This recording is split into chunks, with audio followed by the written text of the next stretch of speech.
Halo semuanya, kembali lagi kita lanjutkan pembahasan kita soal TPM pertama TKA Bahasa Indonesia SMA, ini yang wajib ya, dan ini soal TPM dari DIY. Nanti teman-teman yang memiliki soal dari daerahnya masing-masing silakan untuk dikirimkan jika hendak dibahas gitu ya. Nah sekarang kita bahas lanjutannya yaitu nomor 21 sampai nomor 30. Nomor 21 ini kita yang ditanyakan terkait dengan pilihan jawaban yang benar itu lebih dari satu ya. Yang ditanyakan konsekuensi yang harus ditanggung Sinta atas keputusannya itu apa? Nah ini teksnya pendek teman-teman, jadi saya rasa bisa kita jawab. Tapi sebelumnya kita lihat pilihan jawabannya dulu. Meninggalkan desanya yang pertama, kemudian yang kedua mengubur mimpinya untuk hidup bersama Adi, yang ketiga harus mampu menjaga diri sendiri, yang keempat batal menikah dengan Adi, yang kelima harus menyelesaikan dengan kehidupan masyarakat kota. Kita langsung lihat ke teksnya saja. Si Adi, jadi kamu benar-benar akan pergi Sinta? Sinta, ya Adi, aku harus pergi. Aku ingin mencari masa depanku sendiri. Tapi, apakah kamu tidak takut? Di kota semuanya berbeda dengan desa kita. Aku takut Adi, tapi aku harus mencobanya. Aku harus belajar hidup sendiri.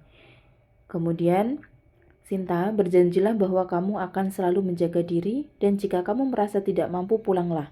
Aku akan selalu ada di sini untukmu. Terima kasih Adi, aku berjanji. Nah, di sini kita sudah kelihatan ya, berarti tadi pilihan yang terkait dengan mengubur mimpinya untuk hidup bersama Adi ini kan tidak ya. Karena tidak ada pembahasan itu, sama dia batal menikah apalagi dengan Adi. Nah, kita lihat yang pertama, meninggalkan desanya jelas karena dia mau ke kota. Kemudian harus mampu menjaga diri sendiri. Iya. Ya, di sini kan dipesani untuk menjaga diri.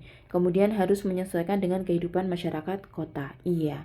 Ini konsekuensi ketika dia meninggalkan desanya ya dan pergi ke kota. Maka jawaban yang tepat yaitu 1, 3 dan 5. Kemudian nomor 22 ini teksnya agak panjang ya. Kita lihat langsung ke yang ditanyakan, yakni hubungan peristiwa yang tersirat pada teks itu apa? Tersirat berarti dia tidak digambarkan secara langsung. Kita lihat pilihan yang pertama. Pilihan yang pertama, Siti marah karena ular yang memangsa burung-burung bangau. Berarti kata kuncinya ada marah, ada ular memangsa burung-burung bangau. Yang kedua, Siti tetap tidak mengerti mengapa burung bangau tidak menari. Yang ketiga, Siti yang terbiasa melihat bangau menari penasaran dengan keadaan yang membuat bangau yang tidak menari. Nah, kita sudah punya kata kuncinya. Ini teksnya agak panjang ya, jadi biar cepat kita cari kata kunci Siti marah sama yang langsung ke ular. Jadi kita skimming saja. Kalau dari paragraf 1 ini tidak terlihat pembahasan ular. Paragraf 2 ular juga tidak ada. 3 ini kita skimming cepat mencari kata ular gitu ya. Ular tidak ada. Nah, ini ketemu di sini. Ternyata tidak ada yang mencurigakan. Tak ada ular-ular raksasa yang berkeliaran. Nah, sebelumnya dia bilang, kalian tak boleh menyakiti teman-temanku, kata Siti sambil mengancung-ancungkan oncor kepada ular-ular yang ia bayangkan sangat ganas itu. Tapi ternyata nggak ada ular-ular yang berkeliaran, tak ada satupun bangkai bangau yang berdarah-darah. Ratusan bangau itu justru nyekukruk, meskipun setiap mencericitkan suara-suara kacau yang memekakkan. Mengapa kalian tak menari? Tak ada jawaban. Siti sama sekali tidak tahu, sesungguhnya alam punya cara merahasiakan segala peristiwa buruk kepada anak-anak. Bangau-bangau dan pohon-pohon bakau itu malam itu seakan-akan menjadi benteng kokoh yang tidak bisa ditembus oleh mata lemah Siti.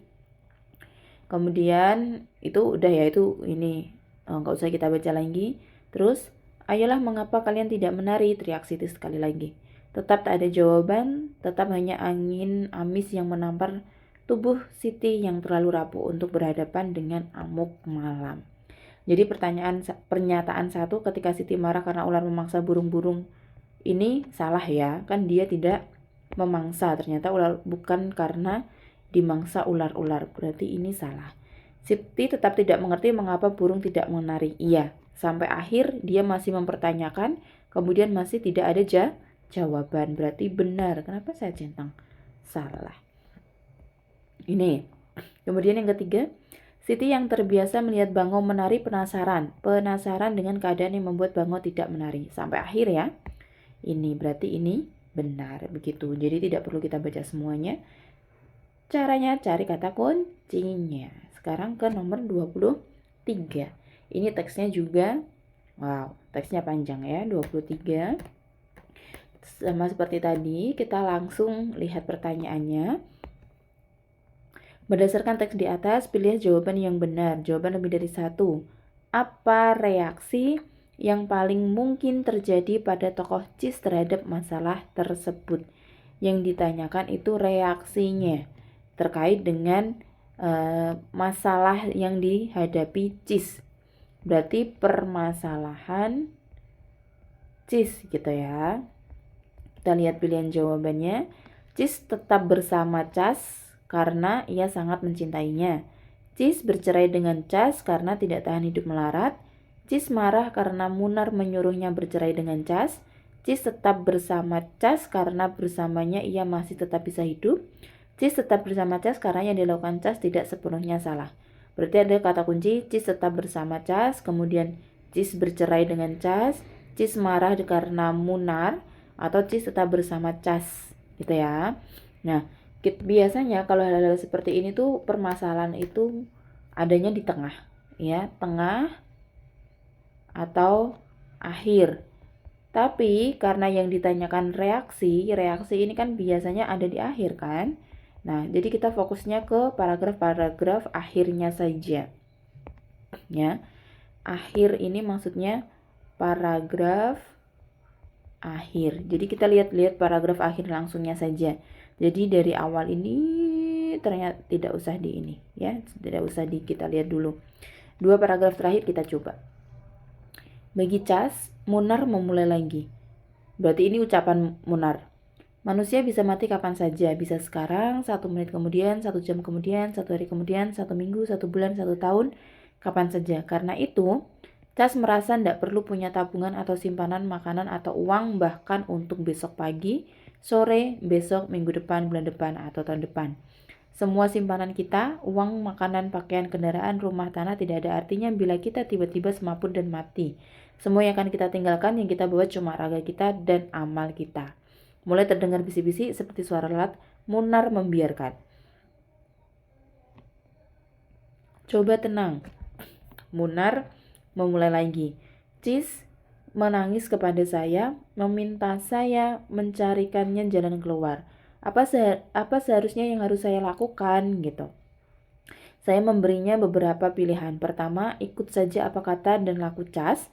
Yang penting setiap hari bisa makan. Bisa pakai baju, tidak kelaparan, tidak kedinginan karena Cis mengaku masih cinta sama Cas. Yang kedua, ini bukan anjuran, ini cuma pilihan jalan keluar, yaitu bercerai saja dari Cas, berpisah, memilih jalan hidup masing-masing.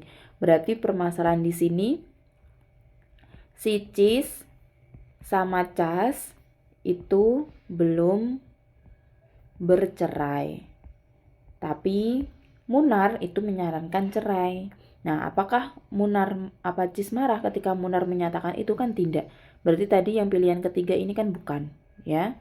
Karena dia bilang kalau si Cis itu marah padahal enggak. Nah, Cis sama Cas itu belum bercerai, berarti yang kedua ini juga bukan, karena ini bilangnya Cis bercerai dengan Cas karena tidak tahan hidup melarat. Kita lihat yang pertama. Cis tetap bersama Cas karena ia sangat mencintainya. Ya. Tadi kan di sini. Nah, kemudian Cis tetap bersama Cas karena bersamanya ia masih tetap hidup. Iya, karena di sini bilang tadi nah ini, ikuti apa saja kata Cas, yang penting setiap hari bisa makan, bisa pakai baju, tidak kelaparan, tidak kedinginan, gitu ya. Terus yang kelima, Cis tetap bersama Cas karena apa yang dilakukan Cis tidak sepenuhnya salah. Nah, ini pembahasannya sudah jelas, berarti ini 1, 4, dan 5. Ya. Oke, kita lanjutkan ke nomor 24. Nomor 24 yang ditanyakan majas kedua puisi di atas. Nah, ini harusnya kalian sudah tahu ya makna masing-masing majas. Ada majas di sini hiperbola, simile, paralelisme, metafora, ini personifikasi dan repetisi, simile personifikasi, kemudian ada metafora sama personifikasi. Hiperbola saya rasa sudah tahu, yaitu majas berlebih-lebihan. Ya, yang lebih-lebihan. Simile itu perbandingan yang harus ada kata-kata seperti bagaikan, apalagi laksana, dan lain-lain ya. Kemudian paralelisme ini pengulangan kata. Kemudian metafora ini perumpamaan. Ini untuk materi lebih jelasnya sudah saya bahas ya, majas, jadi silakan dicari. Simile sudah, personifikasi. Kalau yang personifikasi ini benda mati seolah-olah bernyawa. Jadi dianggap bisa melakukan sesuatu seperti manusia. Ketemu ya? Kita lihat di puisi teks 1. Akulah si telaga. Kalimat ini, akulah si telaga, berarti dia menganggap aku ini sebagai telaga. Maka ini majas metafora, karena mengumpamakan aku sebagai telaga. Belayarlah di atasnya, berlayarlah menyibakkan riak-riak kecil yang menggerakkan bunga-bunga Padma. Berlayarlah sambil memandang harumnya cahaya, sesampai di seberang sana tinggalkan begitu saja perahumu biar aku yang menjaganya. Ini cuma metafora yang pertama. Berarti yang hanya metafora itu yang C saja, berarti A, B, D kita coret ya. Bedanya C sama E, satunya personifikasi sama repetisi, satunya hanya personifikasi. Kita lihat nomor 24 yang teks 2. Tak ada yang lebih tabah dari hujan bulan Juni. Lebih tabah dari hujan bulan Juni. Dirahasiakannya rintik rindunya. Berarti ini yang menganggap hujan itu bisa tabah. Nah, hujan posisinya di sini adalah benda mati. Tabah itu hanya bisa dilakukan oleh manusia. Maka ini adalah majas personifikasi. Nah, tapi kita lihat dulu, kan tadi ada yang C itu repetisi kan? Apakah ada repetisinya? Begitu. Kepada pohon berbunga itu tak ada yang lebih bijak dari hujan bulan Juni. Tak ada yang lebih bijak dari hujan bulan Juni. Dihapusnya jejak-jejak kakinya yang ragu-ragu di jalan itu. Tak ada yang lebih arif dari hujan bulan Juni. Dibiarkannya yang tak terucap diserap akar pohon bunga itu. Pengulangan hujan bulan Juni, dibiarkannya yang tak terucap diserap akar pohon itu. Nah, ini pengulangan ya. Hujan bulan Juni, hujan bulan Juni, hujan bulan Juni gitu. Ini ada repetisinya. Berarti jawaban yang tepat yaitu yang C gitu. Karena tidak hanya personifikasi tapi ada repetisinya. Begitu, ini repetisi pengulangan. Hampir sama dengan paralelisme ya, tapi ini repetisi itu lebih pengulangannya secara utuh. Kemudian lanjut kita ke nomor 25. Ini teksnya cukup panjang tapi tidak terlalu panjang. Nomor 25 yang ditanyakan, konflik tokoh sahasika yang sering terjadi dalam kehidupan sehari-hari. Berarti kita fokusnya ke sahasika. Apa yang terjadi dengan sahasika? Ya, kemudian yang relevan atau yang sesuai dengan kehidupan sehari-hari itu yang mana? Kita lihat dulu yang A. Orang sering mengingkari janji ketika berada di puncak kesuksesan. Orang merasa dirinya hebat karena banyak yang memuji. Orang merasa rendah diri karena kegagalan. Orang merasa bijaksana jika mengetahui banyak hal, atau orang akan membalas dendam jika dikecewakan. Ini kok hilang satu kata. Jika dikecewakan. Gini ya. Ini kalau secara kehidupan kita semua kelima-limanya itu sesuai dengan kehidupan sehari-hari. Tapi kan harus disesuaikan dengan konflik sahasika. Nah, kita langsung skimming cari penyebutan kata sahasika. Ternyata ada di sini. Ya. Apa bukti nyata yang kamu maksudkan, Sahasika? Kegagalan yang saya mencegah terjadinya perang antara Wilwatikta dan Tuban merupakan bukti nyata bahwa saya bukan orang hebat.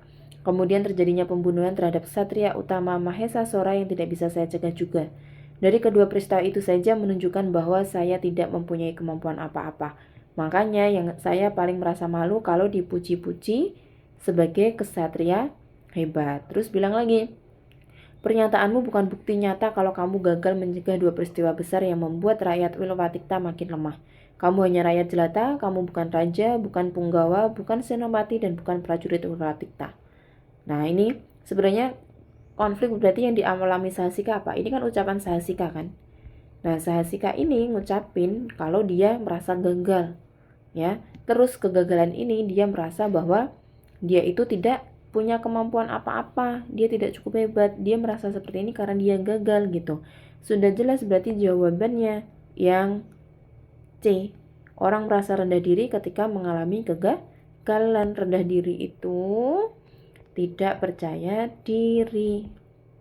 Nah, gampang kan? Sebenarnya tinggal kita pahami saja kalimat dan maksud teksnya tanpa harus kita baca semua, itu sudah beres. Berarti jawaban 25 yang C. Kemudian kita lanjut ke nomor 26. 26 ini pilihan jawaban yang benar ini lebih dari satu ya. Kalau tadi kan cuma satu. Yang ditanyakan sikap tokoh Sahasika yang dapat dijadikan teladan. Berarti ini sebenarnya tinggal kita lihat pilihan jawabannya tanpa ke teksnya ini sudah bisa. Karena kan kalau teladan itu kan harus sifat yang positif, yang bisa dijadikan contoh kan gitu. Nah, kita lihat ya. 25 ini yang pertama dia rendah hati. Ya, dia harus jadi orang harus rendah hati. Rendah hati itu apa? Rendah hati itu tidak sombong. Beda dengan rendah diri. Kalau yang rendah diri ini tidak percaya diri. Nah, ini tidak boleh kita teladani. Jadi orang nggak boleh percaya, tidak bisa tidak percaya diri. Kita harus percaya diri, maksudnya gitu. Terus yang kedua, tidak memandang rendah orang lain. Jelas iya, kita harus mencontoh ini. Suka membantah, ini jelas bukan hal yang bisa kita teladani. Kemudian tidak sombong karena dipuji. Iya, kita harus selalu rendah diri gitu. Itu ya, tanpa harus kita baca teksnya sudah dapat. Oke, kita lanjutkan ke nomor 27.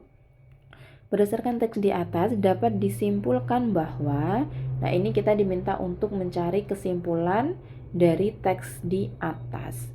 Nah ini tinggal kita lihat pilihan jawabannya. Ini dia bilang yang A, konflik yang terdapat dalam teks sangat seru sehingga berdebar-debar. Yang B, teks menjelaskan alasan tokoh saya melakukan pengosongan rumah. Atau C, uraian peristiwa dalam teks menunjukkan kalau tokoh saya adalah misterius.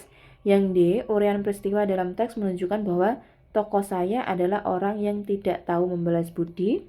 Yang E, teks yang berisi curhatan tentang kondisi tokoh sahabat bisa menentukan konflik yang dialami tokoh saya. Bisa menentukan konflik yang dialami tokoh saya.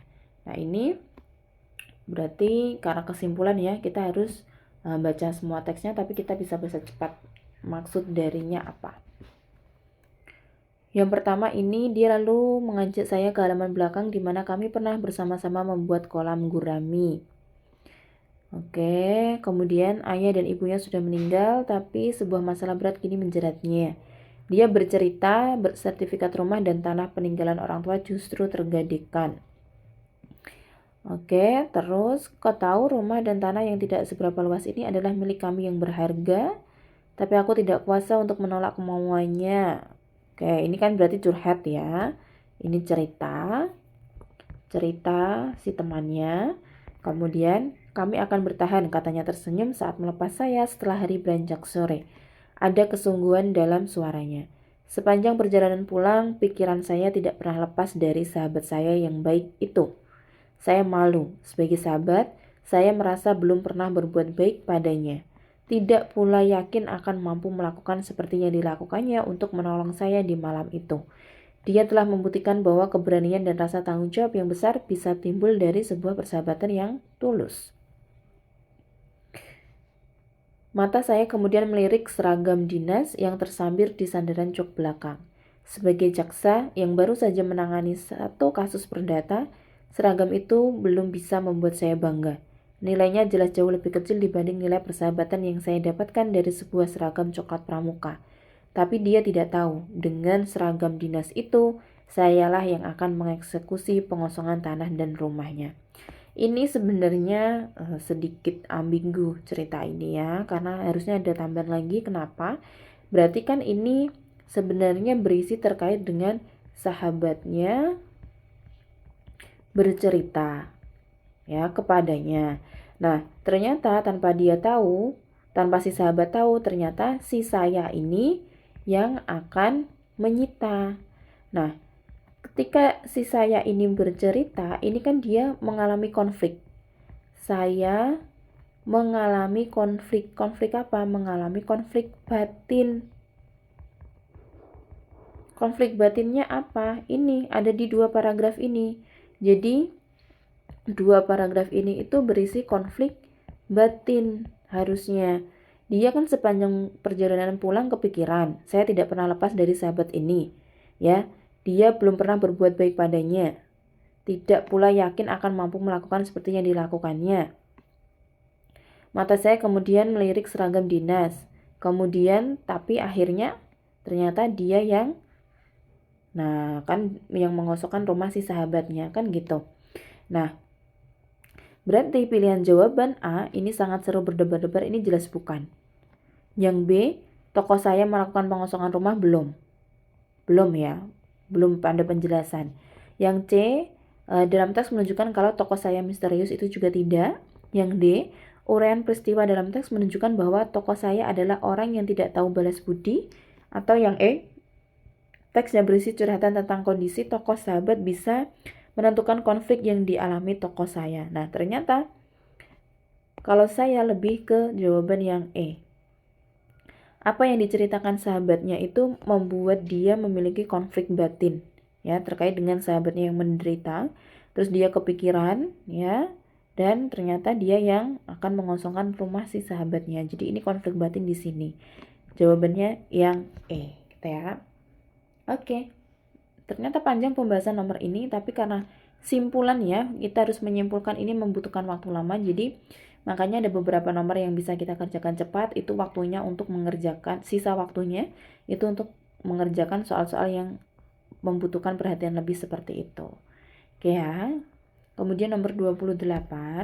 Nomor 28 ini ditanyakan berdasarkan teks di atas, tokoh Laila digambarkan sebagai orang yang apa? Berarti kita fokusnya ke Laila. Apakah pandai memasak, baik cerdas, pandai memasak dan penurut, pemalas, memasak tapi pemalas, memasak dan rendah hati, atau memasak dan memanjakan suami. Berarti kita langsung aja cari ke yang Laila. Kuamati wajah Laila sekali lagi, balik ke kursi menonton TV. Tidak ada yang patut, pisah cerai artis, heboh, aneh, bagi pasangan hidup hanya mainan, atau baju sepatu dapat kau ganti kapanpun mau. Tapi aku terus menonton, siapa tahu Man ada lagi di TV, atau telepon berbunyi lalu Arni berkabar mengenai abang mereka. Di saluran lain film kartun memasak, masakan Laila tentu mampu bersaing kalau tak lebih sedap. 38 tahun seleraku dimanja, asam urat kolesterol pun tak singgah, cuma umur terus menjulur meratas garis dekat ke batas. Ini kan berarti menggambarkan Laila pintar masak ya. A sampai E menggambarkan pintar masak. Kemudian, oh hebat, ini sedap, luar biasa. Semua teman pun memuji tiap kali kujamu makan di rumah. Dari kecil Laila suka dan terlatih memasak. Bakatnya turun dari nenek setelah ibunya, dia asah tiap hari. Pokoknya masakan Laila itu puji kakak-kakak perempuan ketika aku disuruh pulang dengan alasan ibu sakit, taunya mau dijodohkan. Umurku 30 waktu itu, keluarga cemas aku tidak dapat jodoh di rantau orang, bujang lapuk seumur hidup, bak kayu di lahap rayap. Ya, terus ini kita cari yang Laila saja. Jangan mencemooh kau, ibu saja takjub amat berharap Laila jadi mantu. Ayah ikut-ikutan saat kami berdua diajaknya, aku bicara, istilah dia obrolan antar lelaki. Terus Laila lagi. Nah ini, karena itu lelaki memerlukan perempuan yang cantik, memang cerdas, baik, selain cantik ya seperti ibumu juga Laila. Nah ini udah ketemu ya. Berarti digambarkan Laila itu cerdas, pintar masak, baik. Berarti yang A.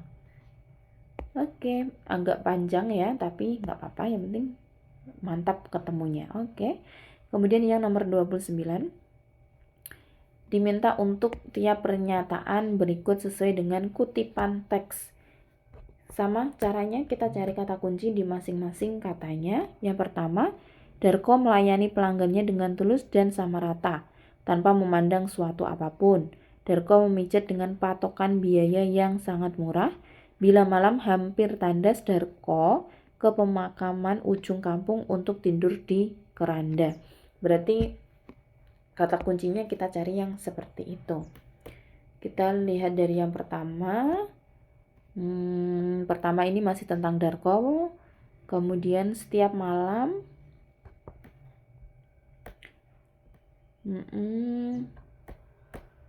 Ada nggak ya ini setiap malam? Oke, nggak ada ya.